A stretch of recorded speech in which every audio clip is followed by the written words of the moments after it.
Giordani, Verno, Sedie aggiunte e posizionate a distanza di sicurezza, spazi vuoti per garantire il droplet, la parte dedicata al pubblico chiusa. Per la prima volta il Consiglio Comunale non è accessibile ai cittadini, ma è una misura necessaria. Ecco come si è svolta la seduta a Palazzo Moroni.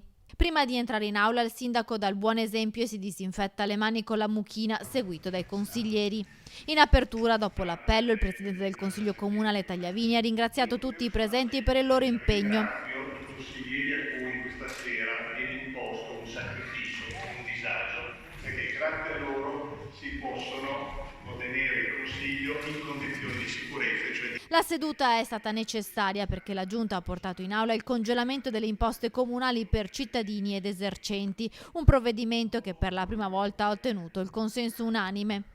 La prima rata della Tari, prevista in scadenza a marzo, slitta a maggio, così come la COSAP, ovvero il canone di occupazione del suolo pubblico, rinviato a giugno. Potrebbe essere inoltre ricalcolato tenendo conto delle restrizioni introdotte dal decreto del governo. Tutti d'accordo, almeno in questo caso la politica si è dimostrata unita. Palazzo Moroni poi ha deciso di sospendere dal servizio fino al 3 aprile i nonni vigile, in quanto categoria a rischio contagio. Le cucine popolari garantiranno un pasto caldo solamente a pranzo, per la cena è previsto il cestino.